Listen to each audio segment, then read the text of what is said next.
it's Alice Turner here, doula and childbirth educator, here to spin the wheel of birth and talk about whatever topic the wheel chooses. And we've done a lot of these, and sometimes they're kind of hard to sort through on YouTube, but we put together all of the videos, organized them nicely, wrote out some key points and all of our partner tips, and put it in a free resource for you. Link is below. Check that out. Okay, let's spin the wheel.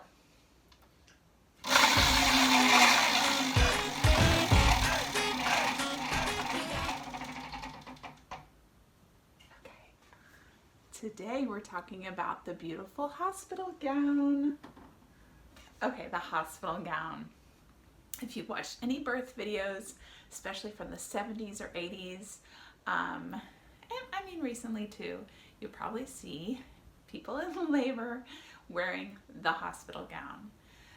I like to cover this topic because it's one of those things that people make a lot of assumptions about the hospital gown, and sometimes they're just wrong. Okay, so good news here is, first of all, you don't have to wear the hospital gown.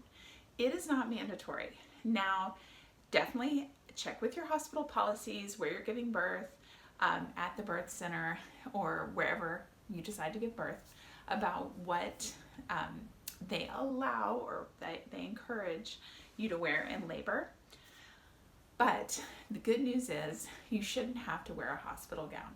Now, you might want to, and I'm going to talk about some reasons why you might want to later, but you don't have to. So if you're someone who thinks about wearing the hospital gown and just gets irritated, or like, I don't want to wear that, why would I wear that? I'd rather wear my own clothes, I'd be more comfortable, then that's great news for you. The other thing to think about when you're deciding whether or not you want to choose a hospital gown is that sometimes people, when they put on the gown, they almost feel like they are a patient and sick, because when you are in the hospital, you have a gown, like for an actual illness or some kind of accident or whatever that you need hospital treatment, you wear the gown. In birth, you're not really sick. You are going through a very normal physical process. And so sometimes putting on that gown can make people feel like, oh, I'm sick, I'm a patient, I can't leave the bed, sort of thing. But, okay, if you choose to wear the gown, the actual provided hospital gown, what you're going to do, a couple tips. First of all, it closes in the back with either snaps or drawstrings, depending upon where you're giving birth. And what you can do, a doula hack, is if you put a second gown and put it on backwards, so the tie is in the front, so you wear it like a robe, and then you're covered on all sides, which is nice if you are feeling a little bit breezy in the back and don't really want your butt or your underwear or your mesh panties to be shown if you're up moving around. The other thing I want partners to know is that there is usually a cabinet, kind of like a cabinet like this, somewhere in your birthing space that has extra gowns. Definitely ask your nurse where extra gowns might be if you need them. And partners, if you notice that the gown has gotten wet or dirty, definitely grab a new gown and say, here, why don't we change into a new gown? Because sometimes she might not notice, and putting on a fresh gown feels really good. I also recommend, if you're choosing to wear the hospital gown and you've gone through a whole night of labor, say, you came in, sunset, sunrise, you're on to a new day, it's a great idea to freshen up a little, change your hospital gown, brush your teeth, and really makes you feel like a new day. Not related to the hospital gown, but even if you have an epidural and you want to brush your teeth, partners, you can bring a little basin or a cup over and help your partner brush her teeth in bed. It feels so good, it's so much better. Anyway, okay, back to the hospital gown. The hospital gown is nice to choose if you don't really have anything that you want to wear in labor. Nothing seems comfortable. It's provided for you.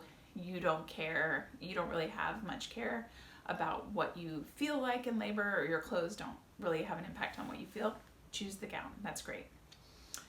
But if any of those are true where it does impact your psyche wearing a gown, wear something else. So I get this question a lot, what should I wear in labor? And my recommendation, I've got two good options for you.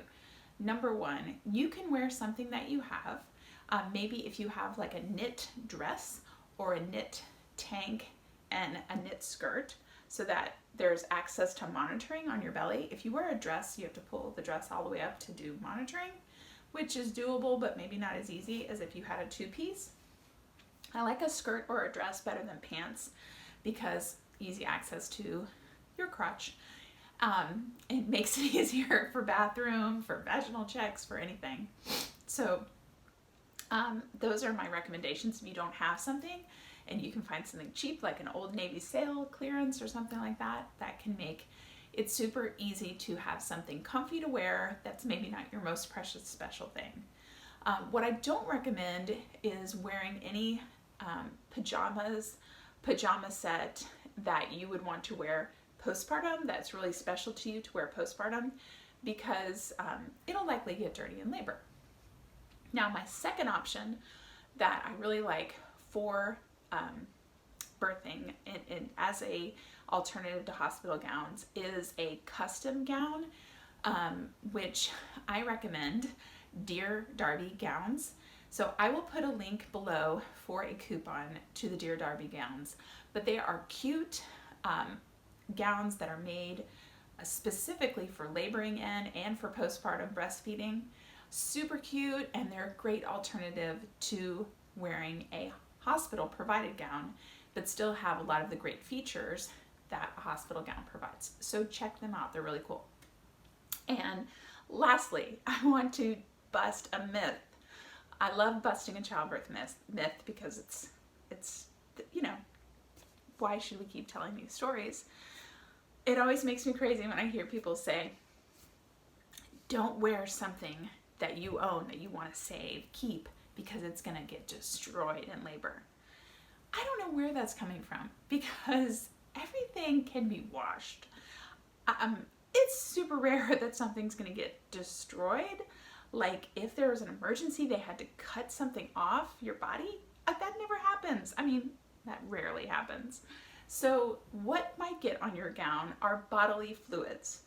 I mean, on your clothes, bodily fluids. So there might be blood, there might be amniotic fluid, there might be some of the mucus plug, maybe there might be bowel movement, maybe. These are all maybes, but nothing that can't be thrown in a washer. So anytime I hear that, I think like, what's happening at birth? I've been at 300 births. I've seen a lot, but I've never seen like a toxic waste situation where it's radioactive. We can't use it anymore because it's been destroyed. Just put it in the wash. Okay, but it's going to take time to wash it. So it's not something that you want to wear immediately during your postpartum stay, but you know, you can wash it when you get home. So hospital gowns, it's your choice what you wear in labor. If you choose a gown, remember those tips that I said earlier. And if you're looking for an alternative to the hospital gown, check out Dear Darby with the link below and leave a comment. Let me know what you're thinking about wearing or what you wore in labor. Maybe you chose not to wear anything at all. We all have choices.